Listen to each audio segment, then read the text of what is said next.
We sincerely doubt that Jeffrey Epstein ever owned a nice list. But the whole world is about to find out who is on his naughty list. According to a report in the Messenger, the Southern District Court of New York was expected to start releasing names of more than 150 individuals tied to Epstein, those identified as victims, associates, or co-conspirators. And the list allegedly reads like a who's who.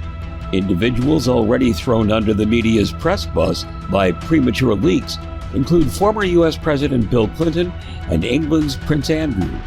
But other rich and powerful people, soon to be unmasked, reportedly sit high atop the worlds of finance, science, the law, media, and entertainment.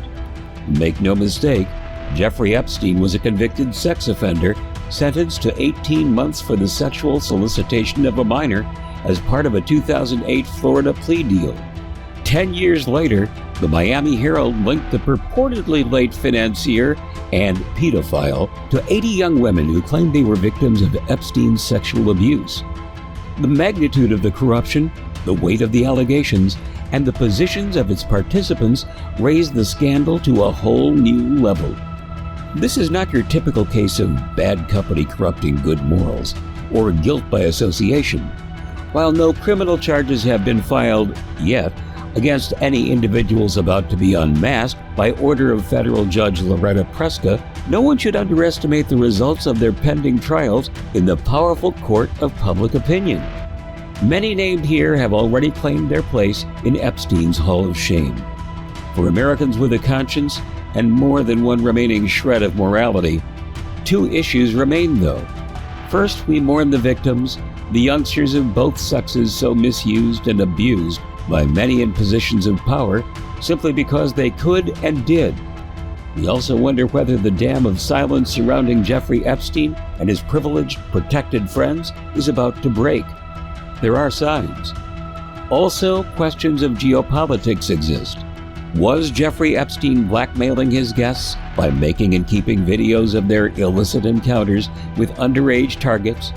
Was Epstein acting on behalf of others? Did any evidence disappear, and if so, who has it? Published reports indicate FBI agents broke into Epstein's safe, removing CDs and computer hard drives with potentially incriminating evidence during an initial raid on his New York home. Yet days later, when lawmen returned to the home with a search warrant to seize those items, many were gone. Eventually, all the CDs and hard drives which appeared in the FBI photos were said to have been turned over to the agency by Epstein's lawyers. But how did his lawyers gain access to the materials which were left in Epstein's house? And can anyone be sure that data on those disks was not destroyed or altered?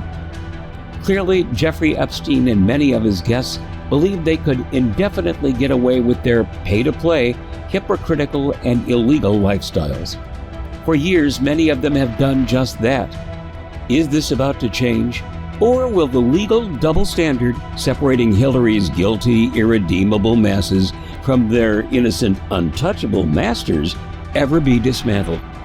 It's time for Lady Justice to slide her mask back into place and start hoisting honest scales again.